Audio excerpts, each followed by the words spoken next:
Paz do Senhor Jesus, irmãos. Vamos continuar com a segunda parte da nossa leitura sobre evangelismo e discipulado. Missão de Deus, parênteses, Missio Dei. Missão tem origem no latim missio ou missioneses, que é entendido como enviar. No contexto bíblico-teológico, missão é a parte central da teologia cristã, sendo que missões nos remete à ideia de libertação de alguém. Desta forma, Deus é o primeiro missionário, pois ele enviou o seu único filho, Jesus, para libertar toda a humanidade. João 3,16. Missio Dei é um conceito que foi usado por Karl Barth na Escolástica em 1932, no trabalho lido na Conferência Missionária de Brandemburgo, na Alemanha. Sendo assim, Karl Barth tornou-se um dos primeiros teólogos a articular a missão como atividade específica de Deus. O pensamento missionário de Barth teve seu apogeu em 1952 na Conferência de Wilhelm, e o termo de missão ficou compreendida como proveniente da natureza de Deus. No entanto, Deus é o autor da missão, isto é, ele é o primeiro missionário e delegou a todos que se faz filho dele a fazer missão. Mateus 16, 15 e 16. Deus é o sujeito ativo da missão. Deus é o Pai. Deus, o Pai, enviou o seu Filho, e ambos enviaram o Espírito Santo. A Trindade envia a Igreja e os crentes em particular para cumprir a tarefa da grande comissão. Assim pode-se concluir que o Missio Dei é um termo teológico que se origina do latim e pode ser entendido como enviado de Deus, fundamentado em que o ponto de partida missionária vem de Deus e não da igreja em si. Ganhando almas para o reino de Deus. O fruto do justo é a árvore da vida, e o que ganha almas é sábio. Provérbios 11:30. Ganhar almas para o reino de Deus não é uma tarefa fácil, porque não envolve técnicas humanas, mas sim inspiração do Espírito Santo. E é dever de todo cristão anunciar o reino dos céus. Ganhar almas envolve uma batalha espiritual, pois palavras sem orientação divina muitas das vezes não farão efeitos, porque a palavra de Deus afirma que é o Espírito Santo que convence o homem do pecado. João 16, 7, 8. Para pregar a salvação em Cristo, é preciso colocá-lo, Jesus, no centro de todas as coisas. Ou seja, a mensagem precisa ser cristocêntrica, Cristo no centro de tudo e acima de tudo. Vejamos abaixo alguns pontos importantes para ganhar almas. Primeiro, a igreja precisa pregar o amor ágape de Deus pela humanidade. João 3,16. Segundo, dar bons testemunhos diante dos homens. 1 Timóteo 4,16. Terceiro, ter boas obras diante da sociedade. Mateus 5, 14, 16. Quarto, ter os frutos do Espírito Santo. Gálatas 5, 22. É importante que o cristão siga esses exemplos acima para ganhar almas para Cristo. Outro ponto importante é evitar confrontos e debates bíblicos com pessoas ímpias, pois assim estará despertando a ira no coração dessas pessoas. E ao invés de ganhar almas para Cristo, estará afastando-as do verdadeiro evangelho da salvação. É preciso também saber abordar as pessoas com a mensagem do reino dos céus. Como, por exemplo, se for pregar a palavra para uma pessoa desconhecida, é preciso conquistar a sua confiança nas ruas, becos e praças, escolas, entre outros. Utilizar panfletos com mensagens bíblicas é uma boa opção, pois é necessário saber usar estratégias com orientações inspiradas pelo Espírito Santo para conquistá-las para o Senhor Jesus. Outro ponto que deve ser lembrado é que é necessário saber utilizar linguagens de acordo com cada fase da idade. Evangelismo com didática. Vamos falar agora a respeito do evangelismo com didática. É preciso ter uma didática de evangelismo para cada fase da vida. Desta forma, veremos de forma resumida alguns exemplos. Iniciar um processo de evangelismo ainda na infância é muito importante, pois a criança tem uma capacidade de absorver os ensinos de uma forma que carregara consigo por toda a vida. O Senhor Jesus nos ensinou que o reino dos céus também pertence às crianças. Mateus 19:14. Ensinar as crianças sobre a palavra de Deus exige criatividades, pois as crianças aprenderam de forma divertida e será cativada com aquilo que lhe está sendo ensinado. Usar Bíblia com ilustrações, hinos infantis, rodas de conversas, desenhos para colorir, usar a sua criatividade para ensiná-las é essencial no aprendizado. Da mesma forma, deverá ser com os adolescentes. Ou seja, é preciso saber trabalhar com eles de forma que eles venham a ser motivados a permanecerem firmes na presença de Cristo, pois o mundo tende a oferecer estratégias que os influenciam de forma que os desmotivam a caminharem com Cristo. No entanto, é preciso desenvolver dinâmicas em grupo, reuniões e palestras, dá-los oportunidade para interagir com o ministério, etc. É muito importante para fazê-los se sentir essenciais na obra do Senhor. É preciso desenvolver trabalhos na igreja para os adultos e os idosos, desenvolver atividades para cada fase da vida. Ajudará na forma de evangelismo, sendo que a obra de Deus tem trabalho para todos os tipos de pessoas que renunciarem o mundo para viver o chamado de Cristo. Vale destacar que é muito importante saber cativar os membros da igreja, porque o evangelismo significa ensino evangélico. Evangelizar aqueles que ainda não têm um encontro com Deus é uma ordem imperativa do Senhor Jesus. Mas também é preciso ter cautela para não perder aqueles que já se entregaram para Cristo, pois estes são eternos aprendizes do Evangelho. Ou seja, eles precisam estar inteirados na obra do Senhor, para que o mundo não os ganhe de volta. Como pregar o Evangelho? Como já citamos acima, pregar o Evangelho é uma obrigação de todos os cristãos, sendo como foi o próprio Jesus que nos delegou essa missão.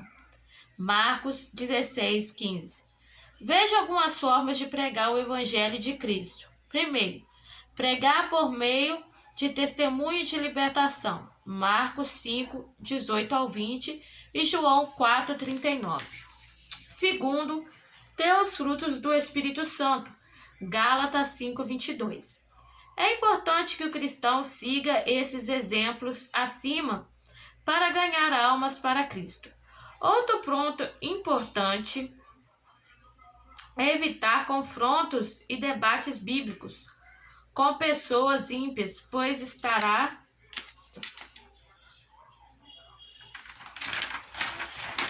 Perdão, irmão, adiantei um pouquinho aqui na outra, né? Então, aqui a gente viu o primeiro ponto, pregar por meio de testemunho de libertação. Marcos 5:18-20 e João 4:39. Segundo ponto, por meio do evangelismo pessoal. Atos 8:26-39 39 e Atos 16, do 12 ao 15. Terceiro, evangelismo ao ar livre. Mateus capítulo 5, 1 e Mateus 14, 13 ao 14. Então aqui a gente viu 3 pontos importantes para pregar o evangelho de Cristo Jesus. Pregar por meio de testemunho de libertação, por meio do evangelismo pessoal e o evangelismo ao ar livre, fazendo essa pequena correção, que eu não tinha trocado de página, mas eu tinha voltado na página anterior. Continuando então.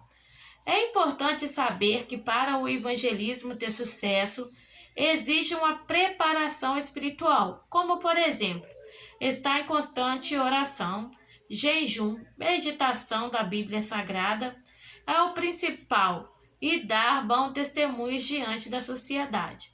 1 Timóteo 4,16. Então é fundamental, preparar a sua vida espiritual, na oração, no jejum e no conhecimento da palavra de Deus. Partindo agora para o discipulado. E chegando-se Jesus, falou-lhes dizendo: É-me dado todo o poder no céu e na terra. Portanto, ide, fazei discípulos a todas as nações, batizando-os em nome do Pai, do Filho e do Espírito Santo, ensinando-os a guardar todas as coisas que vos tenho mandado. E eis que estou convosco todos os dias até a consumação dos séculos. Mateus 28, do 18 ao 20. O verbo discipulado origina-se de discípulo, sendo que discípulo é aquele que segue os ensinos do seu líder. O Mestre Jesus fez muitos discípulos e ordenou aos seus seguidores a fazerem discípulos, batizando-os em nome do Pai, do Filho e do Espírito Santo, ensinando as nações a guardarem todas as coisas que ele ordenou. O discípulo é aquele que aprende e imita o seu seguidor. Já o discipulado tem como objetivo conquistar novos seguidores, que almeja aprender e imitar o seu líder. 1 Coríntios 11, 1. Ao evangelizarmos aquele que não teve ainda um encontro com Cristo, estamos, de certa forma, à procura de novos discípulos, pois o evangelismo é a arte de fazer discípulos. O primeiro passo para fazer discípulos é evangelizar, isto é, convencer alguém que só Jesus é o caminho, a verdade e a vida, e que ninguém vai ao Pai se não for por Jesus Cristo. João 14, 6. O segundo passo é levar essa pessoa a se arrepender de seus pecados e com a sua boca confessar que só Jesus Cristo que salva o pecador, a saber, se com a tua boca confessares ao Senhor Jesus e em teu coração creres que Deus o ressuscitou dentre os mortos, serás salvo. Romanos 10, 9. O terceiro passo é discipular, isto é, ensinar. Para passar pelas águas batismais, é preciso passar pelo discipulado, conhecer mais sobre o Evangelho de Jesus Cristo, se libertar das práticas do mundo, aprender mais sobre o batismo nas águas e sobre o regime interno do ministério. Logo após ter sido evangelizado, ter confessado ao Senhor Jesus, ter sido discipulado, assim estará apto para ser batizado e se tornará um verdadeiro discípulo de Deus, e também estará incumbido de fazer novos discípulos. Desta forma, fazer discípulo é um mandamento do Senhor Jesus. É dever de todo cristão, pois o reino dos céus é para todos e nós, servos do Senhor Jesus, somos incumbidos de pregar a mensagem de arrependimento. O Mestre Jesus disse aos seus discípulos: Não me escolhestes vós a mim, mas eu vos escolhi a vós e vos nomeei, para que vades e deis fruto, e o vosso fruto permaneça, a fim de que tudo quanto em meu nome perdides ao Pai, ele vos conceda. João 15, 16. Assim temos o compromisso de fazer discípulos, ou seja, temos o dever de dar frutos para o reino de Deus. sendo que essa ordenança foi o próprio Jesus que ordenou para o que todos que se faz, para todos os que se faz também seus discípulos. Passos para se tornar um discípulo. Vamos agora para mais essa questão. Passos para se tornar um discípulo.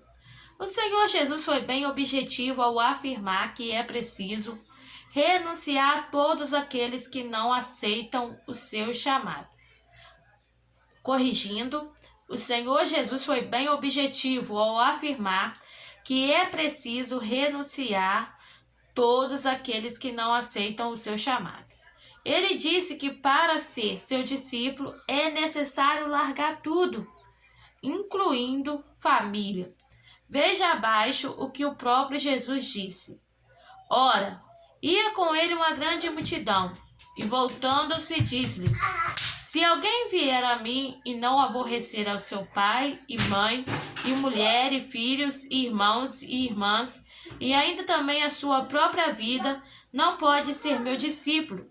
E qualquer que não levar a sua cruz e não vier após mim, não pode ser meu discípulo. Assim, pois, qualquer de vós que não renuncia a tudo quanto tem, não pode ser o meu discípulo.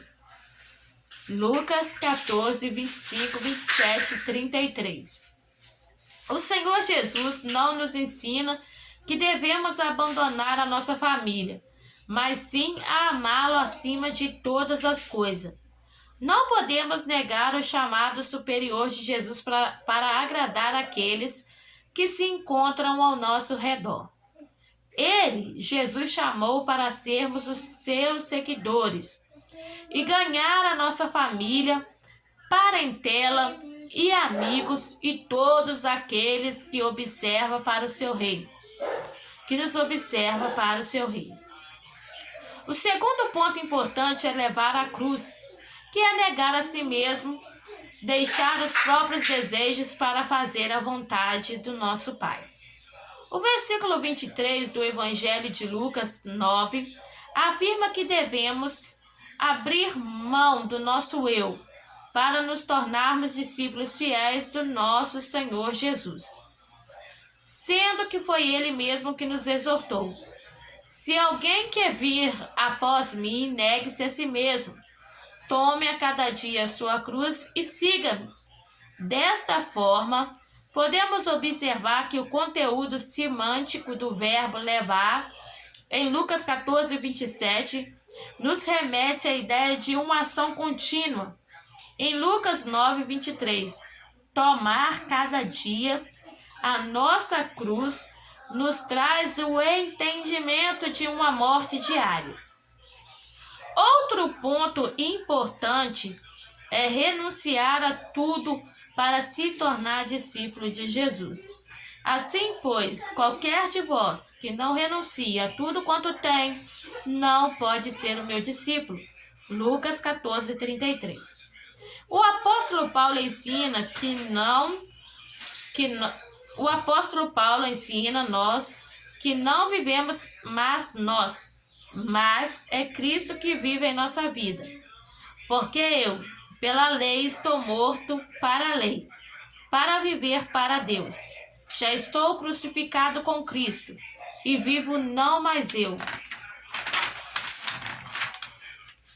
mas Cristo vive em mim. E a vida que agora vivo na carne, vivo-a pela fé no Filho de Deus, a qual me amou e se entregou a si mesmo por mim. Gálatas 2, 19 e 20. Que possamos aprender como o apóstolo Paulo, a renunciar à nossa carne, nossas emoções e tudo aquilo que nos afasta do querer de Deus. Vamos agora para como ser um seguidor de Cristo. O discípulo de Jesus Cristo é aquele que aprende e com Cristo imita-o e segue. O apóstolo Paulo, em sua carta aos Coríntios, no capítulo 1 e versículo 1, faz um convite para a igreja de Coríntios seguir seu exemplo, ou seja, serem seus imitadores, assim como ele imitava também a Cristo. Todos somos convocados pelo Senhor Jesus a segui-lo. E dizia a todos: se alguém quer vir após mim, negue-se a si mesmo e tome a cada dia sua cruz e siga-me. Lucas 9:23. E também ordenados por ele a fazer discípulos. Portanto, ide, fazei discípulos de todas as nações, batizando-os em nome do Pai, do Filho e do Espírito Santo, ensinando-os a guardar todas as coisas que vos tenho mandado. E eis que estou convosco todos os dias até a consumação dos séculos. Mateus capítulo 28, 19 ao 20. Outro requisito para ser seguidor de Cristo é pregar a mensagem do reino de Deus a toda criatura, pois o Senhor Jesus deixou uma ordem para os seus discípulos, e esta ordem abrange a todos que se faz membro do corpo de Cristo. E disse-lhes: ide por todo o mundo, pregai o evangelho a toda criatura. Marcos 16:15. Um bom discípulo também precisa ser sábio. Sendo assim, este deve buscar inquirir conhecimentos. Antes crescer na graça e no conhecimento de nosso Senhor e Salvador Jesus Cristo. A Ele seja dada glória, assim agora como no dia da eternidade. Amém. 2 Pedro 3:18. Uma vez que se tornara um líder, pois o discipulador deve estar pronto para preparar os seus seguidores para passar pelas águas e a ensinarem como deve ser sua conduta a partir do momento em que aceita o Senhor Jesus Cristo como seu único e suficiente Salvador, o discípulo servo do Senhor Jesus deve estar sempre vigilante para não errar contra o seu Senhor. Vigiai e orai, para que não entreis em tentação. Na verdade, o espírito está pronto, mas a carne é fraca. Mateus 26:41. O verdadeiro discípulo que almeja ganhar novos seguidores para Cristo deve estar preocupado em dar um bom testemunho diante da sociedade. O apóstolo Paulo teve o cuidado de exortar a Timóteo a ser exemplo diante dos homens. Tem cuidado de ti mesmo e da doutrina persevera nessas coisas, porque fazendo isso te salvará tanto a ti mesmo como os que te ouvem. Então o apóstolo Paulo, ele teve o cuidado de exortar a Timóteo, dizendo: tem cuidado de ti mesmo e da doutrina. Persevera nessas coisas, porque fazendo isso te salvará tanto a ti mesmo como aos que te ouvem. 1 Timóteo 4:16. O Senhor Jesus ensinou aos seus seguidores e nos ensina também que somos o sal da terra e luz do mundo. Vós sois o sal da terra. E se o sal for insípido, com que se há de salgar? Para nada mais presta senão para se lançar fora e ser pisado pelos homens. Vós sois a luz do mundo. Não se pode esconder uma cidade edificada sobre um monte. Mateus 5:13-14. Então, esta foi a leitura da apostila Evangelismo e Discipulado. Que você possa usufruir, aprender, crescer e fazer a obra que Jesus nos deixou, né? A missão que Jesus nos deixou, que é pregar o Evangelho, que é ensinar a sua palavra. Deus te abençoe, em nome de Jesus.